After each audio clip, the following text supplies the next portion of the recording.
வணக்கம். தினமலர்.com மாலை 4 மணி செய்திகள். முக்கிய நிகழ்வுகள். ஆகஸ்ட் 20ஆம் தேதி முதல் காங்கிரஸ் ஆளும் மாநிலங்களில் உணவு பாதுகாப்பு சட்டம் அமல். சோனியா தலைமையில் நடந்த கூட்டத்தில் முடிவு. NLC தொழிற்சங்கங்களின் காலவரையற்ற உண்ணாவிரதம் துவக்கம். மும்பையில் 15ஆம் தேதி நடக்கும் அதிகாரிகள் கூட்டத்தில் இறுதி முடிவு எடுக்க பிரதமர் மன்மோகன் சிங்கிடம் முதல்வர் ஜெயலலிதா வலியுறுத்தல். ஜார்க்கண்ட் முதல்வராக ஹேமந்த் சோரனுக்கு கவர்னர் பதவி பிரமாணம். காங்கிரஸ் மற்றும் லாலு கட்சியை சேர்ந்த இரு அமைச்சர்களும் பதவியேற்பு. விரிவான செய்திகள். ராஜீவ் பிறந்த நாளான ஆகஸ்ட் 20ஆம் தேதி முதல் காங்கிரஸ் ஆளும் மாநிலங்களில் உணவு பாதுகாப்பு சட்டத்தை அமல்படுத்த சோனியா தலைமையில் நடந்த ஆலோசனைக் கூட்டத்தில் முடிவு செய்யப்பட்டுள்ளது. காங்கிரஸ் கட்சியின் இரு கனவு திட்டங்களில் நேரடி பண மானியத்துக்கு அடுத்தபடியாக உணவு பாதுகாப்பு சட்டம் முக்கியத்துவம் பெற்றுள்ளது. 1.25 லட்சம் கோடி ரூபாய் செலவில் நாடு முழுவதும் 70% மக்களுக்கு பயனளிக்கும் வகையில் உணவு பாதுகாப்பு அவசர சட்டம் பிறப்பிக்கப்பட்டுள்ளது. இத்திட்டத்தின் கீழ் ஏழை மக்களுக்கு 1 கிலோ அரிசி 3 ரூபாய்க்கும் 1 கிலோ கோதுமை 2 ரூபாய்க்கும் வழங்கப்படும். குடும்பத்தின் வருவாய் அடிப்படையில் ஒரு நபருக்கு 3 முதல் 7 கிலோ உணவு தானியம் வழங்கப்படும். சோனியாவின் கனவு திட்டம் என்று வர்ணிக்கப்படும் இத்திட்டத்துக்கு பாரதிய ஜனதா, அதிமுக உள்ளிட்ட முக்கிய கட்சிகள் எதிர்ப்பு தெரிவித்துள்ளன. இச்சட்டத்தில் திருத்தம் கொண்டு வர வேண்டும் என்று பாரதிய ஜனதா வலியுறுத்தி வருகிறது. ஆனால் லோக்சபா தேர்தலுக்கு முன் இதை அமல்படுத்துவதில் காங்கிரஸ் உறுதியாக உள்ளது. குறிப்பாக விரைவில் சில மாநிலங்களில் நடக்கவுள்ள பொது தேர்தலை ஒட்டி செப்டம்பர் 22ஆம் தேதி அறிவிப்பு வெளியிட தேர்தல் கமிஷன் திட்டமிட்டுள்ளது. எனவே தேர்தல் நன்னடத்தை விதிகள் அமலுக்கு வரும் முன் இத்திட்டத்தை செயல்படுத்த சோனியா விரும்புகிறார். இதன் அடிப்படையில் காங்கிரஸ் ஆட்சியில் உள்ள 14 மாநிலங்களில் இத்திட்டத்தை செயல்படுத்துவது குறித்து ஆலோசிக்க டெல்லியில் சோனியா தலைமையில் உயர்மட்ட கூட்டம் நடந்தது. பிரதமர் மன்மோகன் சிங், காங்கிரஸ் துணைத் தலைவர் ராகுல், உணவு அமைச்சர் KV தாமஸ், காங்கிரஸ் கட்சியின் பொதுச் செயலாளர்கள், 14 காங்கிரஸ் முதல்வர்கள் உள்பட 34 தலைவர்கள் இக்கூட்டத்தில் கலந்து கொண்டனர். இதில் ராஜீவ் பிறந்த நாளான ஆகஸ்ட் 20ஆம் தேதி இத்திட்டத்தை டெல்லியில் அமல்படுத்தவும், அதைத் தொடர்ந்து காங்கிரஸ் ஆட்சியில் உள்ள மாநிலங்களில் அமல்படுத்தவும் முடிவு செய்யப்பட்டது. NLC தொழிலாளர்கள் காலவரையற்ற உண்ணாவிரதம் துவக்கியுள்ள நிலையில் தொழிற்சங்கங்களுடன் நிர்வாகம் அவசர பேச்சுவார்த்தை துவக்கியுள்ளது. 11 நாட்களாக நீடித்து வரும் NLC தொழிலாளர்களின் போராட்டம் உச்சக்கட்டத்தை எட்டியுள்ளது. NLC பங்குகளை மத்திய அரசு விற்பதை எதிர்த்தும், பணி நிரந்தரம், ஊதிய உயர்வு போன்ற கோரிக்கைகளை வலியுறுத்தியும் தொழிற்சங்கங்கள் நடத்தி வரும் போராட்டத்தால் நெய்வேலியில் 450 மெகாவாட் மின் உற்பத்தி பாதிக்கப்பட்டுள்ளது. இந்நிலையில் தொழிலாளர்கள் சனிக்கிழமை முதல் காலவரையற்ற உண்ணாவிரத போராட்டத்தை துவக்கியுள்ளனர். முதல் தெர்மல் அலுவலகம் அருகே கியூ பாலம் பகுதியில் துவங்கப்பட்டுள்ள இந்த போராட்டத்தில் முதல் மற்றும் 2ஆம் கட்ட தொழிலாளர்கள் பங்கேற்றுள்ளனர். கடந்த 3ஆம் தேதி இரவிலிருந்து மிகப்பெரிய காலவரையற்ற வேலைநிறுத்தத்தை நடத்தி கொண்டிருக்கின்றோம்.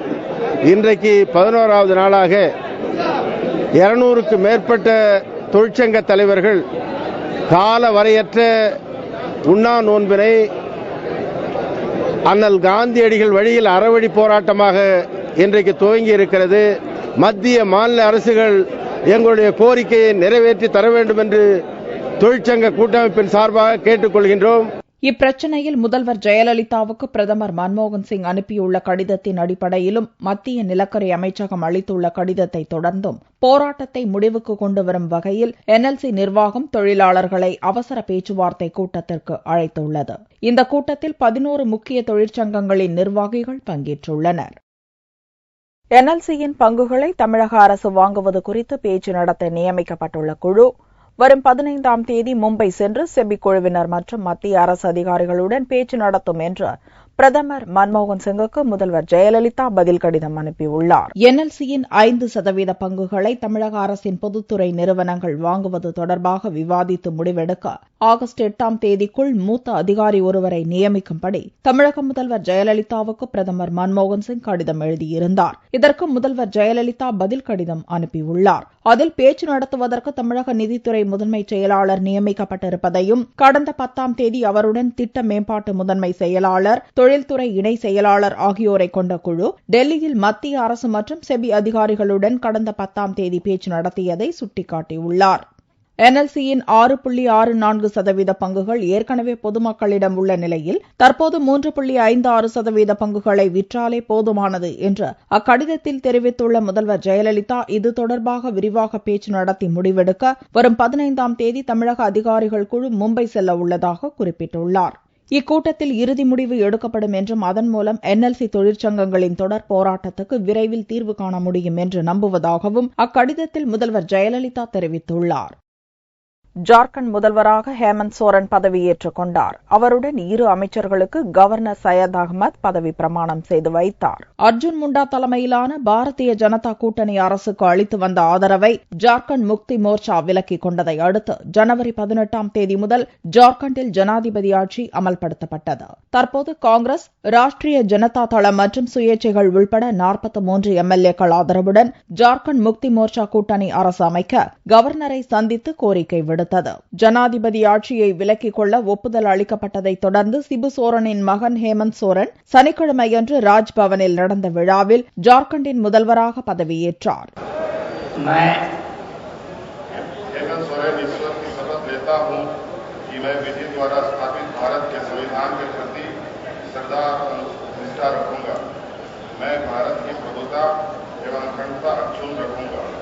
झारखंड राज्य के मुख्यमंत्री के रूप में मैं अपने कर्तव्यों का श्रद्धापूर्वक शुद्ध अंतःकरण से निर्वहन करूंगा.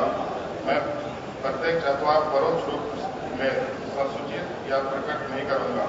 அவருடன் காங்கிரஸ் கட்சியைச் சேர்ந்த ராஜேந்திர பிரசாத் மற்றும் ராஷ்டிரிய ஜனதா தளத்தைச் சேர்ந்த அன்னபூர்ணா தேவி ஆகிய இருவரும் அமைச்சர்களாக பதவியேற்றனர். அவர்களுக்கு கவர்னர் சையத் அலி பதவி பிரமாணமும் ரகசிய காப்பு பிரமாணமும் செய்து வைத்தார். ஜார்க்கண்ட் மாநிலம் உருவாக்கப்பட்ட 13 ஆண்டுகளில் 9வது முதல்வராக ஹேமந்த் பதவியேற்றிருப்பது குறிப்பிடத்தக்கது. என்ஜினியரிங் படிப்பிற்கான கலந்தாய்வில் 3 வாரத்தில் 73,372 இடங்கள் ஒதுக்கீடு செய்யப்பட்டுள்ளன. அண்ணா பல்கலைக்கழகத்தின் கீழ் இயங்கும் என்ஜினியரிங் கல்லூரிகளில் 2013, 2014ஆம் கல்வியாண்டில் பிஇ, பிடெக் படிப்புகளில் சேர்வதற்கான பொது கலந்தாய்வு ஜூன் 21ஆம் தேதி தொடங்கியது. கலந்தாய்வு தொடங்கிய 3 வாரங்கள் முடிவடைந்த நிலையில் அழைப்பு கடிதம் அனுப்பப்பட்ட 98,074 மாணவ மாணவிகளில் 24,436 பேர் கலந்தாய்வுக்கு வரவில்லை. 266 பேர் கலந்தாய்வில் பங்கேற்றும் ஒதுக்கீடு பெறவில்லை. 73,372 இடங்கள் ஒதுக்கீடு செய்யப்பட்டுள்ளன. அண்ணா பல்கலைக்கழகத்தில் அனைத்து இடங்களும் ஒதுக்கீடு செய்யப்பட்டுவிட்ட நிலையில் அண்ணா பல்கலைக்கழக கல்லூரிகள் மற்றும் மண்டல மையங்களில் 1,140 இடங்களும், அரசு மற்றும் அரசு உதவி பெறும் கல்லூரிகளில் 11 இடங்களும் நிரப்பப்படாமல் உள்ளன. தனியார் என்ஜினியரிங் கல்லூரிகளில் 1,23,293 இடங்கள் உட்பட மொத்தம் 1,24,444 இடங்கள் காலியாக உள்ளன. 3 வாரங்கள் நடந்து முடிந்த கலந்தாய்வில் மெக்கானிக்கல் பிரிவில் 17,245 இடங்களும், இசிஇ பிரிவில் 16,420 இடங்களும், சிவில் என்ஜினியரிங் பிரிவில் 9,537 இடங்களும், கம்ப்யூட்டர் சயின்ஸ் பிரிவில் 9,242 இடங்களும், எலக்ட்ரிக்கல் மற்றும் எலக்ட்ரானிக்ஸ் பிரிவில் 8,213 இடங்களும், ஐடி பிரிவில் 4,399 இடங்களும் ஒதுக்கீடு செய்யப்பட்டுள்ளன. தொழிற்கல்வி பாடப்பிரிவு கலந்தாய்வு முடிவடைந்துள்ள நிலையில் 3,756 இடங்கள் ஒதுக்கீடு செய்யப்பட்டுள்ளன. 1,439 பேர் வரை கலந்தாய்வில் பங்கேற்கவில்லை. 2,989 இடங்கள் காலியாக உள்ளன. அதேபோன்று பிஆர்க் எனப்படும் கட்டடக்கலை படிப்பிற்கான முதற்கட்ட கலந்தாய்வு முடிவடைந்துள்ள நிலையில் மொத்தமுள்ள 1,664 இடங்களில் 1,093 இடங்கள் ஒதுக்கீடு செய்யப்பட்டுள்ளன. 571 இடங்கள் காலியாக உள்ளன. இந்த காலி இடங்கள் 2ஆம் கட்ட கலந்தாய்வின் மூலம் நிரப்பப்படும்.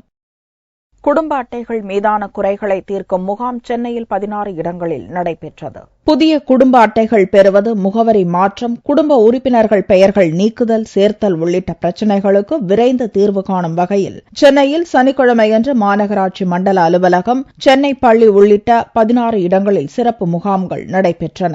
இதில் நுகர்வோர்கள் கலந்து கொண்டு தங்கள் பகுதியில் செயல்படும் நியாய விலை கடைகளில் இருக்கும் குறை, காலதாமதம் போன்ற புகார்களையும் தெரிவித்தனர். பாப்பா பேர் ரேஷன் கார்டுல சேர்க்கறதுக்காக கொடுத்திருக்கேன். கார்டு வாங்கிட்டாங்க. இப்போ அவங்க கூப்பிட்டு கொடுப்பாங்க. அதுக்காக வெயிட் பண்ணிட்டு இருக்கேன். ரொம்ப ஹெல்ப்ஃபுல்லா இருக்கு. ஒரு நாள்ல டக்குன்னு கொடுக்கறதால. ரேஷன் கார்டில் பேர் சேர்க்கறதுக்காண்டி முகாம் போட்டிருக்காங்க. அதில் பேர் சேர்க்கறதுக்காண்டி வந்த உடனே முடிஞ்சு எல்லா வேலையும் முடிஞ்சு இப்போ நான் எல்லாம் பதிஞ்சு எல்லாம் வாங்கிட்டு போயிட்டு இருக்கேன். முகாம் மூலம் குடும்ப அட்டைகள் தொடர்பான பிரச்சினைகள் உடனடியாக தீர்க்கப்பட்டதால் இதுபோன்ற முகாம்களை அடிக்கடி நடத்த வேண்டும் என்பது பொதுமக்களின் எதிர்பார்ப்பாக உள்ளது. புத்தகயா குண்டுவெடிப்பு சம்பவத்திற்கு காரணமானவர்களை கண்டறிய சிபிஐ விசாரணை நடத்த வலியுறுத்தி சென்னையில் புத்த பிட்சுகள் ஆர்ப்பாட்டம் நடத்தினர். பீகார் மாநிலம் புத்தகயாவில் உள்ள புத்த மடாலயத்தில் நடைபெற்ற தொடர் குண்டுவெடிப்பு சம்பவத்தை கண்டித்தும் குண்டுவெடிப்பிற்கு காரணமானவர்களை உடனே கைது செய்ய கோரியும் இவ்விவகாரத்தில் சிபிஐ விசாரணை கோரியும் சென்னையில் புத்த பிட்சுகள் ஆர்ப்பாட்டம் நடத்தினர். புத்தர் கோயில், புத்தகயா கோயில் எப்படி இடிக்கப்பட்டது, யாரால் இடிக்கப்பட்டது என்பதை தயவு செய்து மத்திய அரசே இதை எடுத்து நடத்த வேண்டும்.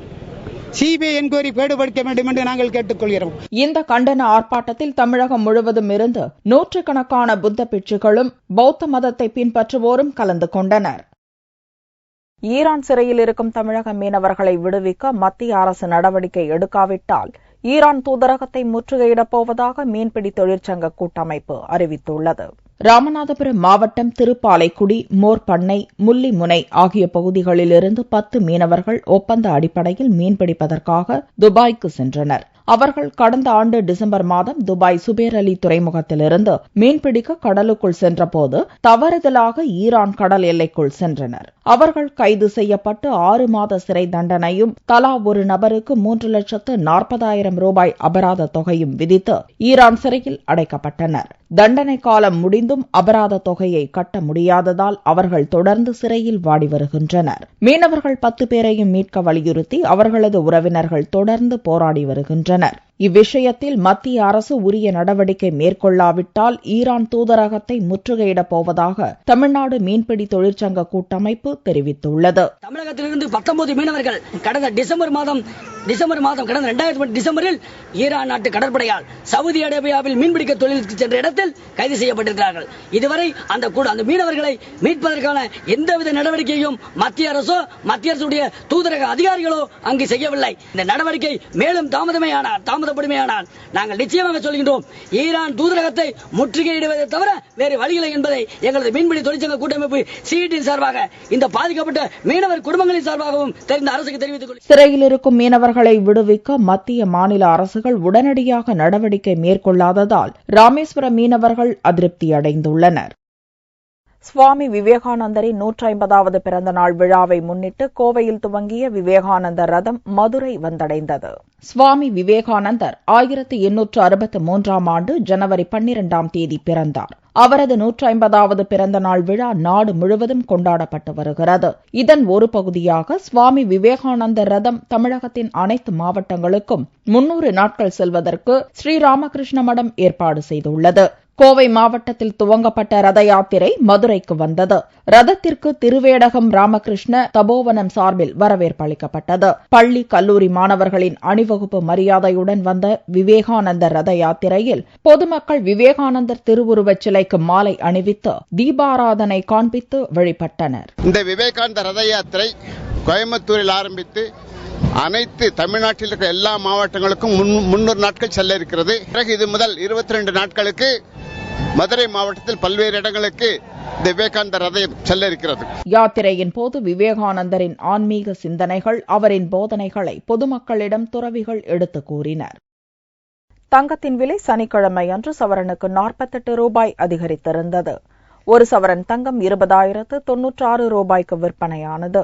1 கிராம் ஆபரண தங்கம் 2,512 ரூபாயாக இருந்தது. வெள்ளி 1 கிராம் 44 ரூபாய் 10 காசுகளுக்கு விற்பனையானது. பார் வெள்ளியின் விலை 41,215 ரூபாயாக இருந்தது. கோவையில் துவங்கியுள்ள அக்ரி இண்டெக்ஸ் 2013 தொழிற் கண்காட்சியில் பல நவீன வேளாண் கருவிகள் இடம்பெற்றுள்ளன. கோவை கொடிசியா வளாகத்தில் மாவட்ட சிறு தொழில்கள் சங்கம் மற்றும் தமிழ்நாடு வேளாண்மை பல்கலைக்கழகம் இணைந்து அக்ரி இண்டெக்ஸ் 2013 என்ற சர்வதேச வேளாண்மை கண்காட்சியை துவக்கியுள்ளன. கண்காட்சியில் 100க்கும் மேற்பட்ட அரங்குகளில் நவீன வேளாண் கருவிகள் வைக்கப்பட்டிருந்தன. வேளாண் கருவிகள் குறித்து விளக்கங்களும் அளிக்கப்பட்டது. அத்துடன் தமிழ்நாடு வேளாண் பல்கலைக்கழகத்தில் கண்டுபிடிக்கப்பட்ட நிறமேற்றப்பட்ட வீரிய ரக விதைகள், எண்ணெய் வித்துகள், கரும்பு, நெல் மற்றும் மலர் சாகுபடி வகைகள் போன்றவையும் கண்காட்சியில் இடம்பெற்றிருந்தன. தேங்காய் உரிக்கும் இயந்திரம், அறுவடை இயந்திரம், சொட்டு நீர் கருவிகள், பால் கறக்கும் கருவி என விவசாயிகளுக்கு பலனளிக்கும் வகையில் வேளாண் கருவிகள் கண்காட்சியில் இருந்தன. ஆனால் இவற்றின் விலை அதிகம் என்று விவசாயிகள் தெரிவித்தனர். சிறு குறு விவசாயிகள் என்ன பெரிய விவசாயிகளுக்கே கூட அதிகப்படியான தொகையாத்தான் இருக்குது. பட் லாங் ஸ்டாண்ட்ல பார்க்கும்போது அது ஒன்றும் பெரிய இதா இருக்காதுங்க. மானியத்துடன் கூடிய கடன்கள் போன்றவை வழங்கினாங்கன்னா கொஞ்சம் விவசாயிகளுக்கு பேருதவியா இருக்கும். ஞாயிறு வரை நடைபெறும் இந்த கண்காட்சி விவசாயிகள் மற்றும் தொழில் முனைவோர்களிடம் வரவேற்பை பெற்றுள்ளது. மீண்டும் செய்திகள் இந்திய நேரப்படி இரவு 8 மணிக்கு. வணக்கம்.